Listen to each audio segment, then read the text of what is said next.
listening to Saladin Kunaya Allah. This is Asia Talk Radio. Peace and welcome to Atlantis Build Talk Radio, the premier station for 5% of Nation of Gods and Earth social commentary, interviews, musicology, and uncensored discussions about the science of everything in life. This station is a subsidiary of Asia and the Atlantis School for Gifted Youngsters at www.atlantischool.blogspot.com and Asia TV at YouTube/Quanaya, QUANAAH.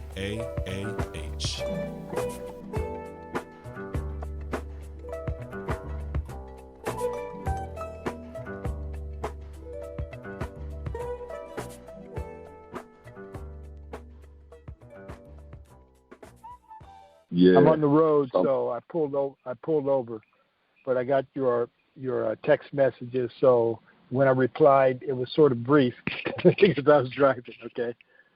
Oh, okay. Okay, I appreciate that. It's going good. Yes, it's going good. Yeah. How's your day? Oh, it's going good. I just finished. I released a new animation video today. So what I've been doing is with the program that I've been using, creating these animation videos, and a few snippets I put on my YouTube channel. But what I've been doing behind the scenes is creating like a whole episode show of different things that I wanted to just build about.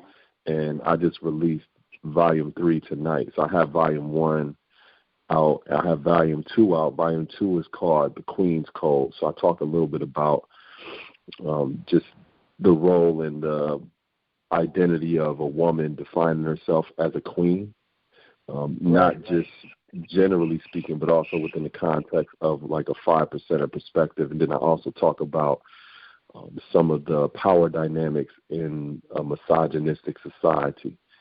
So, for example, I talk a little bit about when you consider a woman's pronouns or the way that she defines herself, it's usually within proximity to a man.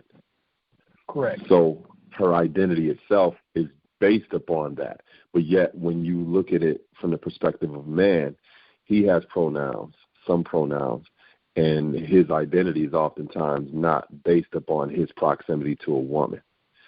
So, I was going into the video explaining a little things about the psychological and social and economic implications in a very layman's terms type of way when it comes to that. That sounds interesting. I got to watch that. Is that posted already? Yeah, but what I've done is some of those videos, I'll send you a link to that one, but for those videos that I've been working on, I have them directly on Amazon Direct. So people can either buy that or rent it on Amazon Direct. And I had to create like it in closed captions as well for some of the audience, because in the United States as well as the UK, in order for you to have a live streaming video, you also have to make it closed captions accessible. So I had to teach myself how to actually do that and, sync the dialogue with the actual cartoons in terms of like the closed captions and stuff. So it was a learning process, but I enjoy it, What do you call there's 3 separate series right now, is that correct? Yes. So they're what all are you calling? The Atlantis School for Gifted Youngsters animation series. I mean, what are you calling the okay, so it's like because that's something that no one's doing yet, right? Is that correct? Yeah. In your school, in the school, is something nobody's doing, right? Yep. So it's like introducing a new medium, absolutely. a new way of communicating. Primarily, it looks like something that would be extremely accessible by youth, particularly. You know that, yeah, okay. Yeah. Some of it, one of them, the first volume that I did, it's more family friendly because it has some content that youth 13 and above would understand as well as adults, but then I also have some stuff for younger children that they will be able to understand as well. So that's volume 1. Volume 2 is more for older audience, 13 and above. And then the last one I just released tonight is called Builders Build, and it's just talking about a productive, progressive perspective when it comes to self-development and working within your community, things to consider. And that's the one that I did tonight, and that's more for like 13 years old and above. So I've been putting like snippets out on my YouTube channel, but I've been considering like a different platform or a different medium in terms of making that accessible. And that's why with this one I've used Amazon Direct as opposed to YouTube. So yes, I was just doing that today. Are you going to market to schools? Are you going to market to schools and educators? Not yet? Yeah, not yet. So I just put those ones out there, and if a person wants to use it as like a form of some type of professional development, it's available. But what I have been doing is workshops and public speaking engagements, primarily dealing with early childhood development. Yes. And directing some of my audience members and people who are a part of the workshops to some of that content that I have out there. So I've basically been using it in that particular way, like, here's some reference materials for some of the things that I've elaborated on in my workshop or in my PowerPoint presentations related to early childhood development. But so I haven't marketed it directly, to like any educational institutions or something, because the series too, there is a lot to build on. Like the first one is much longer. It's over an hour or so long. The second one is like 42 minutes long, and then the one that I released tonight is 32 minutes. Wow. So you do the things on like woman, lady, and how those two words are basically referring to her connection to some male, right? Like lad, lady, woman. Yep, absolutely. Yep. And you didn't do a person, I hope. No, I didn't do that. Okay, good. Okay. Because some people think that that's per man, and it's not. Per son. And I've heard people argue, person. It's talking about a son, a man. It's like, no, well. Yeah. But go ahead. And one of the things is I talk more specifically about Miss, which is MISS, Miss MS, Mrs. MRS, and then the other perspective, Mr. Yeah, you know what I'm saying? Mm-hmm. Yeah. So I talked a little bit about that. And even the terms of bride and groom, that's a property right relationship. The bridal, the groom is the owner of the cattle, and the bride is the bridal. It's a word that deals with cattle, horses. There's the bridal. There's the like grooming. Husbandry. Yeah. Yes. Husbandry. Yeah. Owning like a horse. You're the groom is the person who owns the property, which is the horse. And there's a lot of language in the matrimonial sense that is touching exactly on what you're saying, but it's a patriarchal language that we have, right? That's what you're basically saying. And the patriarchy is different from just a strong man and a strong woman. It's the man rules over the woman and dominates the woman. So it's a patriarchy. It's got that archon in it, And the language is just it's tainted. It has that in it. Yeah. And those pronouns are going to reflect that. Mm-hmm. Exactly. And that's what a lot of times people don't realize when they're using that language, that you really have to be technical and have some specificity when it comes to how you articulate things, because you could be unconsciously maintaining that type of status quo and perpetuating that narrative and not even know about it. And not know about it, and sometimes not be able to resist it, even knowing about it. Noam Chomsky, the linguist, you've heard of Noam Chomsky, he's a linguist, probably the world's most cited scholar, the quote-unquote, that's one of the titles that he has. Noam Chomsky says that language is a system of thought. Which is an idea that I do think is true. That if given red bricks, nothing but red bricks, whatever it is that we decide to build with those red bricks, we can have a lot of different shapes, from a palace to a hut to any shape that we want.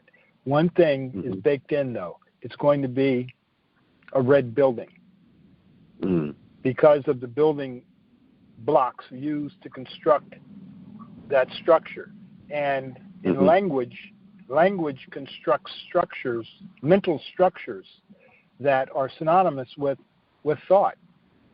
And when we're trapped in a particular language that is so patriarchal, as you know, it's going to breed a patriarchal outlook on life and seep into the relationships between males and females. It's going to be present because the language that we use is going to be red bricks. It's going to be Indo-European patriarchy. I think it's a real exciting idea, and it's really timely. It's really timely because those words that you were using are words that are currently at the forefront of a big battle, of some social change that's taking place, like pronouns, for example, right? You've heard of the whole pronoun war that's going on now, right? Absolutely. Yes, sir. And like you said, people don't realize how that is actually changing the landscape. No different than how that language can be used from a zoning board perspective to change the landscape of a municipality. By the use of signage, or saying that this particular part of a community can only be residential, as opposed to other parts of the community that can also be used commercial-wise. You may not be able to have awnings a certain height in a particular part of the community, or zoning boards may vote and not allow certain businesses to use a certain type of decorum in the way that they promote their business. They may want it to be something that is more in sync or in line with some of the other businesses that may be in a certain area, or even redefining different communities, in terms of this part of this municipality is going to be considered a village now, just by the type of community members that live there, as opposed to this area. For example, in New York, Harlem has started to earn the name North Manhattan, along with the gentrification that is aligned with the zoning boards or the zoning ordinances that are going on. So the language, like you said, literally changes the landscape. Oh, okay. I see what you're saying. I thought you were making reference to zoning in terms of pronouns for people. Oh yeah, that's the exact same thing. It extends from that. So in terms of like the pronouns that you're speaking about, I'm referencing area in a neighboring city that has a large LGBTQ community, and they've been using that language to redefine the landscape. Another word that has been coined and popularized by the LGBTQ community is safe space. So they use that term as like a neutral zone that's off limits and that's protected in terms of people encroaching upon their human rights. So they've introduced that phrase into the lexicon. Yeah. Exactly. You know what I mean? Yes. Whoever it is that defines the terms or the language pretty much controls the thinking. Right? Okay. Absolutely. So absolutely. So it's incumbent on various groups to look out who are looking out for their better interests as a group, if there is such a thing, to be cognizant of the fact of how these terms are being used ultimately against perhaps their group, or is it for their group?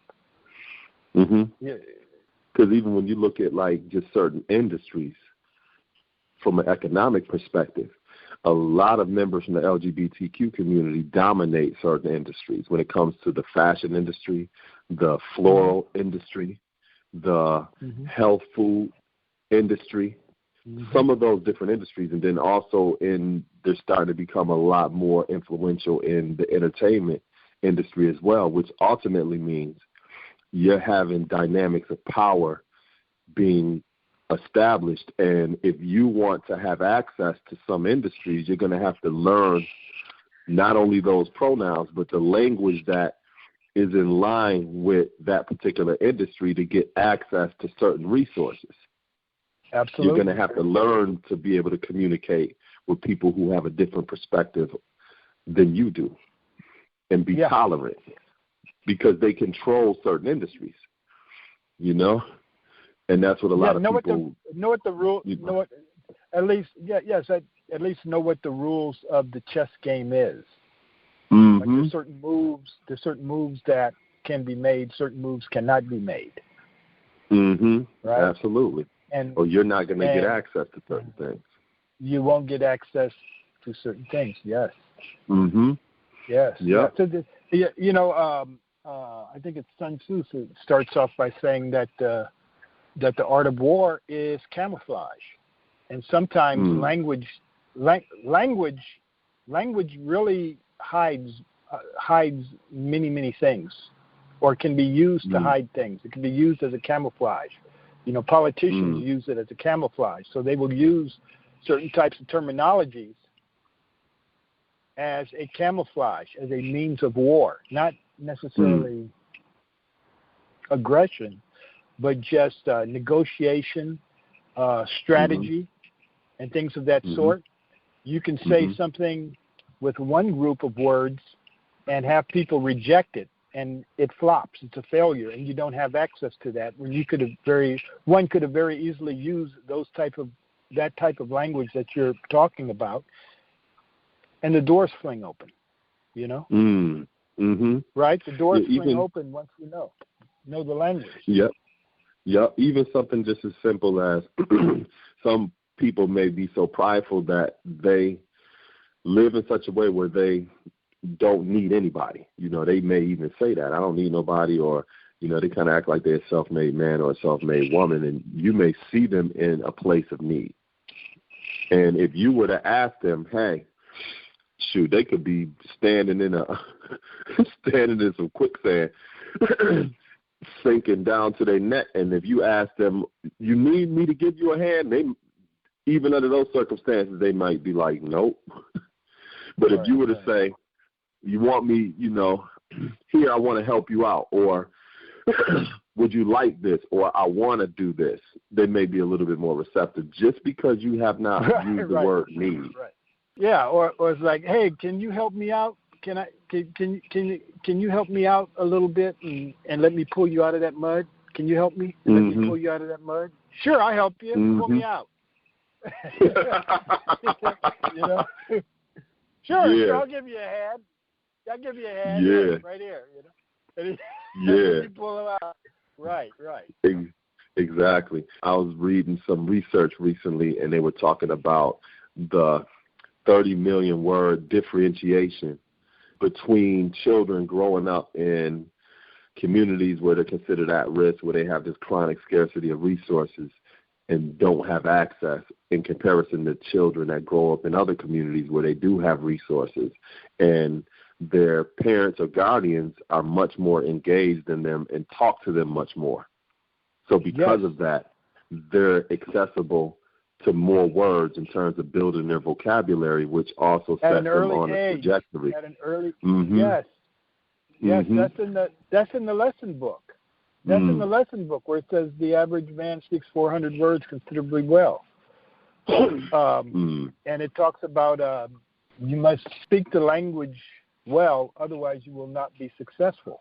And English lesson number C1 is to me is a primer for learning the correct use of language.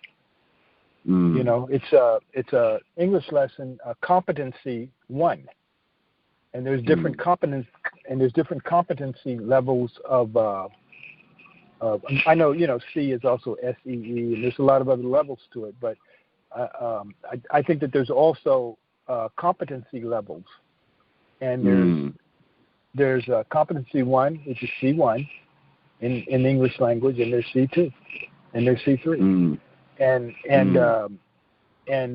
it starts off with a very basic competency level, because we are not exposed to much vocabulary at an early age. So it says that the girls and mothers should read this to your children at bedtime. That's in the book instructions. Read this to them at bedtime in place of that devil's fairy tale or whatever it is, right?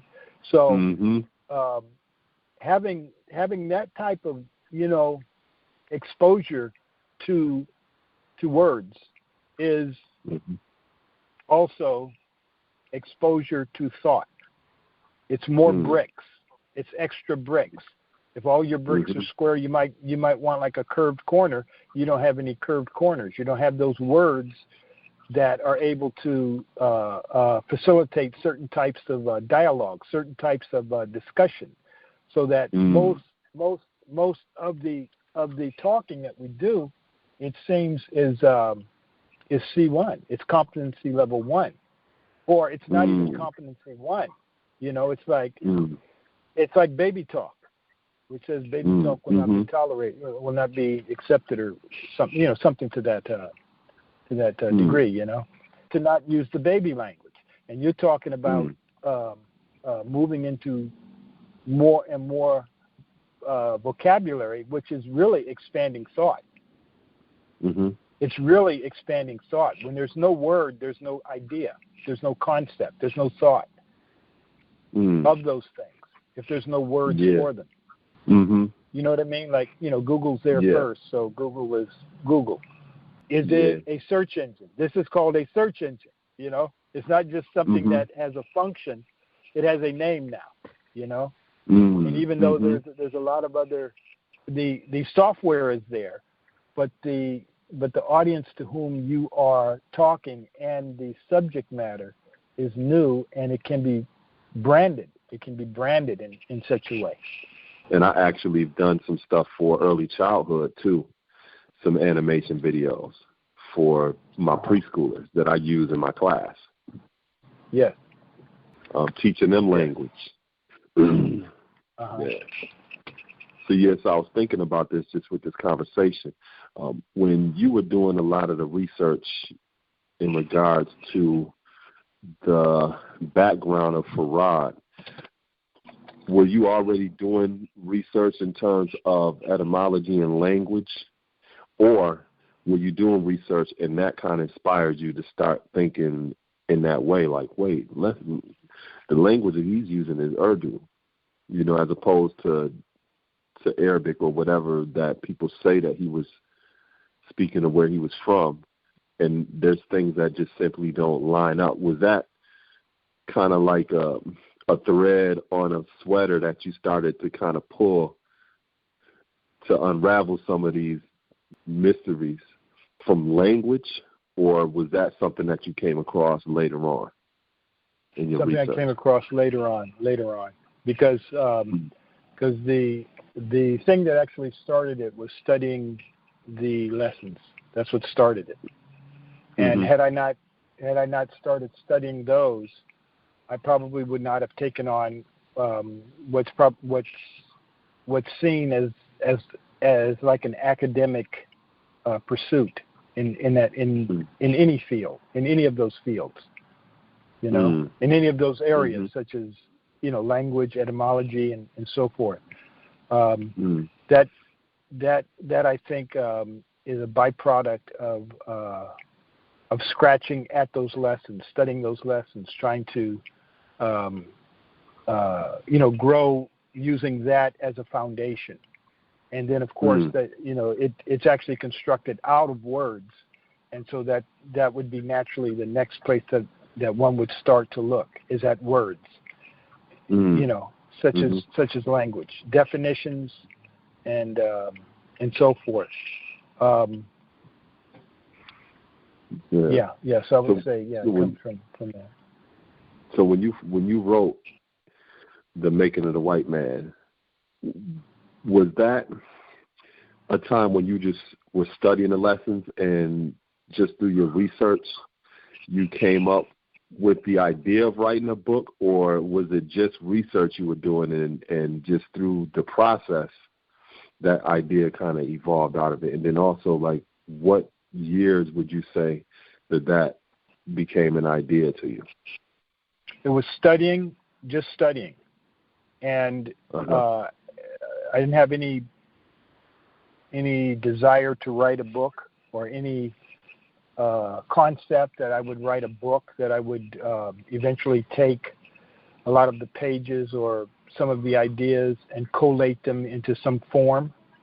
It was only study. It was just study. And I would go to the libraries and pretty much stay there, for extended hours. I'm sure you've done that, and just study. And back in that day, there was a Xerox machine. So I had a stack of papers, maybe literally probably 4 feet tall, of Xeroxes. Because when you go through one book, there may be 5 or 6 pages. If one's lucky, there's 5 or 6 pages, or sometimes just 1 or 2.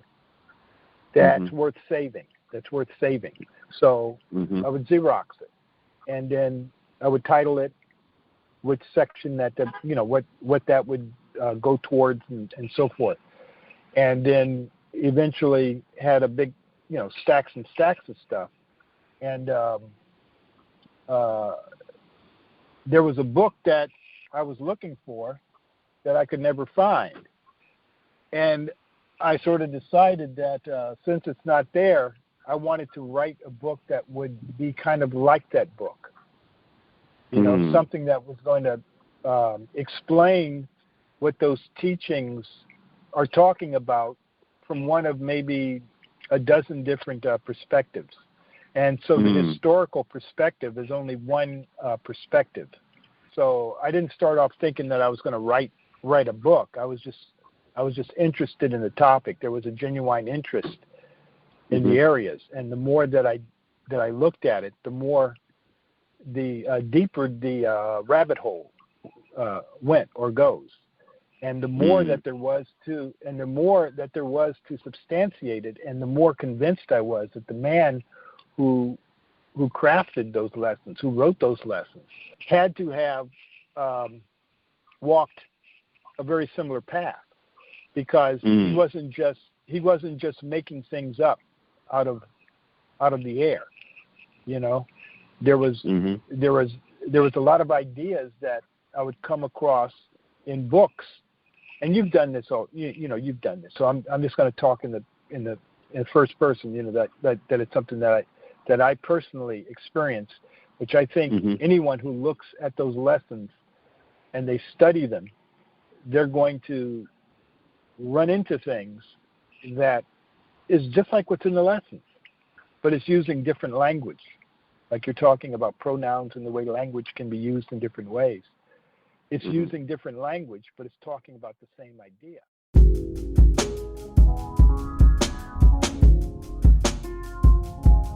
I stay accessible as the wind, but locked in a vault like black diamonds wrapped in high consciousness.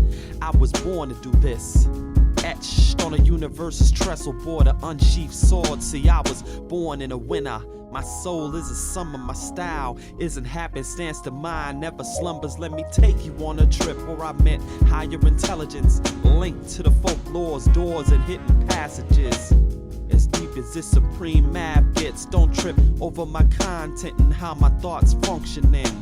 It's deep like slurred speeches, slowed heartbeats, where the gods reach, privy to touch, laid back while this world rusts on an Aquarian cusp, while the dust analyze my mission in this dreamtime condition. I stay accessible as the wind, but locked in a vault like black diamonds wrapped in high consciousness.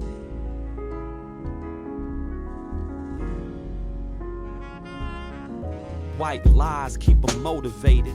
They shipped the all wise when they made this, and it's plain to see indigenous taught remedies. Cause we holistic and we still mystic. Holograms of the Father raising dead like we grave robbers. Why the world be spinning in six backwards just like the Exorcist. See hip hop beyond some shit in a yard of some corporate conglomerate smoking a cigar. See, I move in the midst of the chosen, visionary in my quest, cause I'm focused. And yo, you never seen stress, you seen paint peeling off walls over cribs and science projects, where education's not a thought, and television nurtures New York till they grown and filling up their courts. I rain like sun showers, I refrain like tomorrow, in tune like a hawk owl, to the sound that is sacred. My tongue's a sword tempered in the earth's core by lava masons, so you can imagine what I spit and level I'm maintaining intolerance. You're now witnessing. I stay accessible as the wind, but locked in a vault like black diamonds wrapped in high consciousness.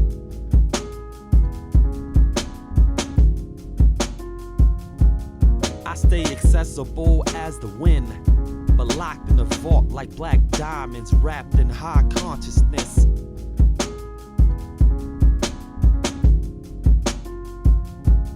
I stay accessible as the wind, but locked in a vault like black diamonds wrapped in high consciousness.